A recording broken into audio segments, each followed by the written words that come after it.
اس میں کوئی شک نہیں کہ ایک عام پاکستانی ہو یا پاکستان کے خاص ترین ادارے ہوں، سوشل میڈیا کی مادر پدر آزادی سے سب پریشان ہیں۔ یقیناً اس مادر پدر آزادی نے جہاں پر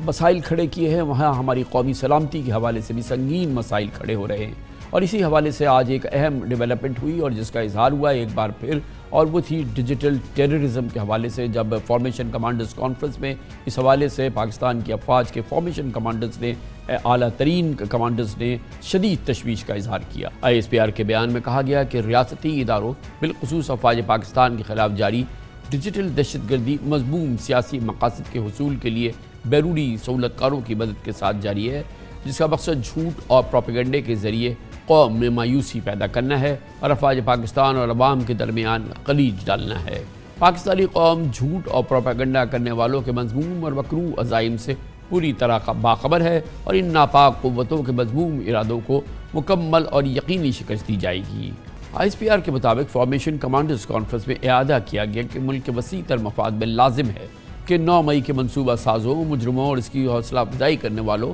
اور سہولت کاروں کو انصاف کے کٹہرے میں کھڑا کیا جائے۔ 9 مئی کے مجرمان کے خلاف فوری اور شفاف عدالتی اور قانونی کارروائی کے بغیر ملک ایسے سازشی عناصروں کے ہاتھ ہمیشہ یرغمال رہے گا، یہ کہا گیا آج کانفرنس میں۔ سانحہ 9 مئی کو 1 سال مکمل ہونے پر لاہور گیریزن کے دورے کے دوران army chief general Asim Munir نے خطاب میں کہا تھا کہ دشمن قوتیں اور ان کے سرپرست جھوٹ، جعلی خبروں اور پروپیگنڈے کے ذریعے ڈیجیٹل دہشت گردی، مسلح افواج اور پاکستانی عوام کے درمیان تفریق پیدا کرنے کی بھرپور کوشش کر رہے ہیں، مگر قوم کی حمایت سے ان کی تمام قوتوں کے عزائم کو ناکام بنایا جائے گا۔ ایئر فورس کی پاسنگ آؤٹ پریس سے خطاب میں بھی آرمی چیف کا یہی کہنا تھا کہ گمراہ کن بیانیے کے بجائے حق و سچ کا ساتھ دیا جائے۔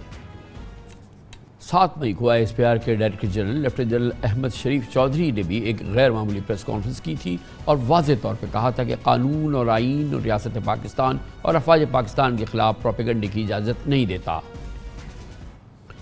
انتہائی اہم موضوع ہے اور اس پہ بات کرنے کے لیے ہمیں جوائن کر رہے ہیں ڈاکٹر عمر سیف، سابق نگران وزیر IT اینڈ ٹیلی کمیونیکیشن اور IT امور کے ماہر بھی ہیں۔ بہت بہت شکریہ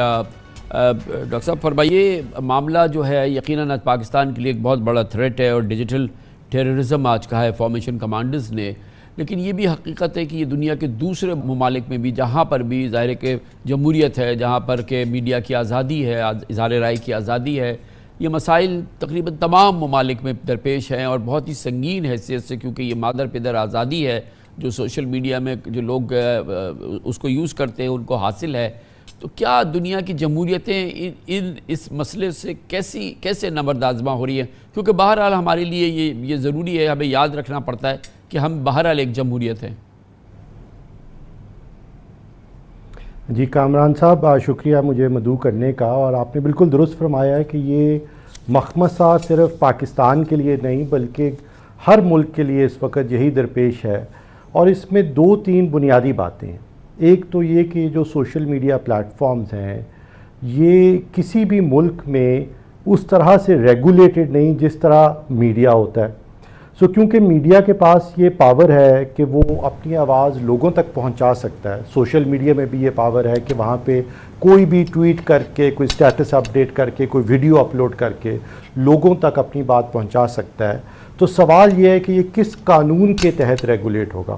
اب آف کورس آپ کو معلوم ہے کہ پاکستان میں کوئی بھی بڑی سوشل میڈیا کمپنی یہاں پہ رجسٹرڈ ہی نہیں ہے، اس کا پاکستان میں وجود ہی نہیں ہے۔ تو اگر ہم پاکستان میں کوئی لا، کوئی قانون بنا بھی لیں کہ اس سوشل میڈیا پلیٹ فارم پہ ایسا مواد شیئر کیا گیا جس سے یہ نہیں کہ کسی کی حد تک کوئی ڈیفیمیشن ہوئی، بلکہ کسی کی لائف اینڈ پراپرٹی کو تھریٹ ہے، کسی کی جان و مال کو اس وقت خدشہ ہے کہ وہ اس کو نقصان کا خدشہ ہے، تو اس کی حفاظت کے لیے بھی کوئی نہ تو لا ہے نہ کوئی انفورسمنٹ کا میکنزم ہے۔ اور یہ ایک بہت خوفناک بات ہے، اور یہ سیاست سے ہٹ کر آپ یہ دیکھیے کہ یہی پلیٹ فارم دہشت گرد ادارے جو تنظیمیں وہ استعمال کرتی ہیں،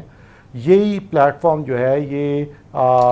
داعش استعمال کرتی تھی ریکروٹمنٹ کے لیے، یہی پلیٹ فارم ہے جو کہ بیرونی قوتیں جو کہ ملکوں کی سالمیت کو چیلنج کر رہی ہیں وہ اس کو ویکن کرنے کے لیے استعمال کرتی ہیں۔ اس کو 5th جنریشن وارفیئر کہہ لیا جائے۔ اب پاکستان میں دیکھیے کہ یہ جو پلیٹ فارمز ہیں جہاں پہ انونیمس اکاؤنٹ بنائے جا سکتے ہیں، کیونکہ یہ سوشل میڈیا کی نیچر ہی یہ ہے، وہاں پہ کوئی انونیمس اکاؤنٹ بنایا جائے جس کی بہت بڑی فالوئنگ ہے، کیونکہ وہ کسی نظریے کے ساتھ اپنے آپ کو جوڑ لے، کوئی سیاسی نظریے، کوئی مذہبی نظریے کے ساتھ، کوئی معاشی کسی نظریے کے ساتھ اپنے آپ کو جوڑ لیا جائے جس کے کوئی پیروکار ہیں، اور اس کی وساطت سے اس طرح کی بات کو پھیلایا جائے کہ معاشرے میں انتشار پیدا ہو، لوگوں کے جان و مال کو اس سے نقصان کا اندیشہ ہو، ریاست کی سالمیت کو اس سے اندیشہ ہو،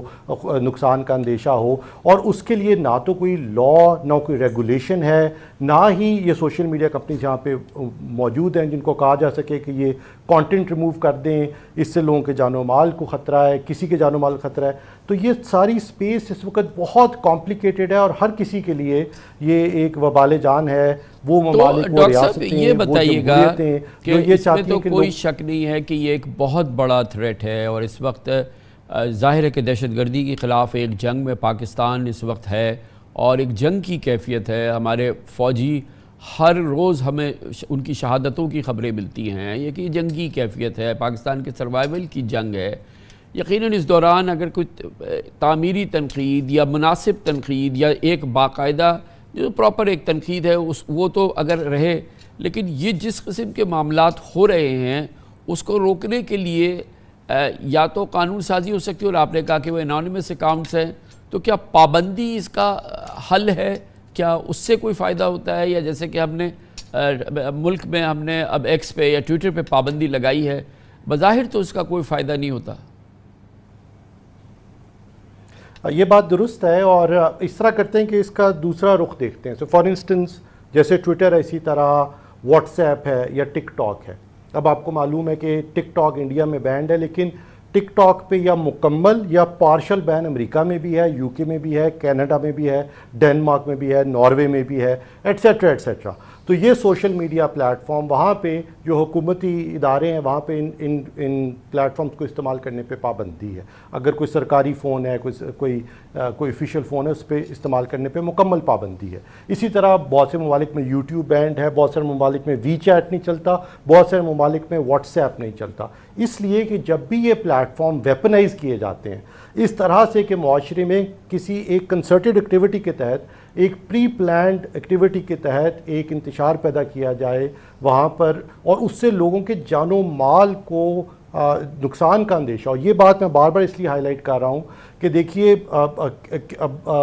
ٹھیک ہے کسی سوشل میڈیا پلیٹ فارم کو تھوڑی دیر کے لیے بند کر دیا جائے اس لیے کہ لوگوں کے جان و مال کے اس کے نقصان کا اندیشہ ہے، یہ بھی سوال ہے کہ اس کا لانگ ٹرم حل کیا؟ آخر یہ جمہوریت ہے، لوگوں کو آزادی اظہار کی آف کورس پرمیشن ہونی چاہیے، اگر کوئی تنقید کرنا چاہے، اپنی رائے کا اظہار کرنا چاہے آف کورس اس کو کرنا چاہیے، وہ کسی بھی نظریے سے منسلک ہو، اس کو سرٹنلی یہ اختیار ہونا چاہیے۔ اگر اس پہ ہم قدغن لگائیں گے آج آپ متاثر ہیں، کل میں آؤں گا، کل کوئی اور ہوگا، یہ بالکل مناسب نہیں۔ لیکن ایٹ دا سیم ٹائم ہمیں اب یہ سوچنا ہے، جیسے فار انسٹنس دیکھیے جو ٹویٹر کے اونر ہیں ایلون مسک، اگر وہ کسی کے خلاف کوئی ایسی ٹویٹ کرتے ہیں جو کہ بے بنیاد ہے اور اس سے کسی کی ڈیفیمیشن ہوتی ہے یا اس کی لائف اینڈ پراپرٹی کو خدشہ ہوتا ہے، تو بہت سے لوگ ان کو کورٹ میں لے کے گئے امریکہ میں، اور وہ یہ کیسز ہارے ہیں، کئی جیتے بھی ہیں اور کئی ہارے ہیں۔ یہ ٹویٹر کے جو اونر ہیں ایلون مسک، ان کی میں بات کر رہا ہوں۔ اور بہت سے ممالک میں اگر کسی انونیمس اکاؤنٹ سے کوئی ایسا کانٹینٹ شیئر کیا جاتا ہے تو کورٹس اس کی کوگنیزنس لے کر کسی کی کمپلینٹ پر یہ حکم دے سکتے ہیں ٹویٹر کو، فیس بک کو، انسٹاگرام کو، میٹا کو، گوگل کو، کہ یہ جو اکاؤنٹ ہے جو کہ ایک انونیمس اکاؤنٹ ہے، بے نامی اکاؤنٹ ہے، یہ کون استعمال کر رہا ہے، اس کے کریڈینشیلز لا انفورسمنٹ ایجنسیز کے حوالے کر دیے جائیں، کیونکہ ان ممالک میں یہ قوانین ایگزسٹ کرتے ہیں، یہ ریگولیشن ایگزسٹ کرتی ہیں۔ تو اس کا لانگ ٹرم حل تو یہی ہے کہ جہاں ریاست کی ذمہ داری ہے کہ لوگوں کو آزادی اظہار دیا جائے، وہیں ریاست کی ذمہ داری ہے کہ شہریوں کے جان و مال کا تحفظ کیا جائے۔ تو at the same time you can't have freedom of speech without having laws that protect your and my life and property. So یہ بھی ہمیں بالکل بیلنس کر کے اس معاشرے میں چلنا پڑے گا، نہیں تو آپ کے سامنے انتشار ہے۔ اور سیاست سے قطع نظر ونس اگین آپ دیکھیے کہ اگر کسی جستے خاکی کسی شہید کا نظر آتا ہے تو اس کے نیچے کیا کامنٹس لکھے جاتے ہیں، کون لوگ لکھتے ہیں، اور یہ ہزاروں کی تعداد میں ہیں، یہ تو ظاہر ہے پے رول پہ ہیں، کسی ایجنڈے کو پرسو کر رہے ہیں۔ سراسر شرنگیزی ہے، سراسر دہشت گردی ہے، سراسر ناقابل قبول عمل ہے۔ ظاہر ہے کہ یہ تو اور کوئی بھی کوئی محب وطن پاکستانی یہ کر ہی نہیں سکتا ہے، یہ تو یہ واقعی ناممکن بات ہے۔ مگر بہت ہی ایک ڈائلما ہے، ہم بہت ہی مشکل صورتحال سے گزر رہے ہیں، کیونکہ ظاہر ہے ہم نے اپنے آپ کو جمہوریت ڈکلیئر کیا ہے، ہم اظہار رائے کی آزادی ہے، ہم اس کے لیے انٹرنیشنل کنونشنز کے پابند ہیں، ہم کیونکہ بہرحال ہمیں آئی ٹی انڈسٹری میں ساری دنیا میں اس کے ساتھ کام کرنا ہے، شاید ہم افورڈ نہیں کر سکتے کہ ہم بینڈ وڈتھ بند کر دیں، یا ہم جو ہے اس کا کیونکہ بہت ہی شرانگیز استعمال ہو رہا ہے ایک حلقے کی جانب سے، تو اس کا ایک بہت بڑا پروڈکٹیو، بہت امپورٹنٹ، بہت ہی کرٹیکل ہماری اکانومی کے لیے رول ہے، تو بڑی مشکل صورت حال ہے ڈاکٹر صاحب۔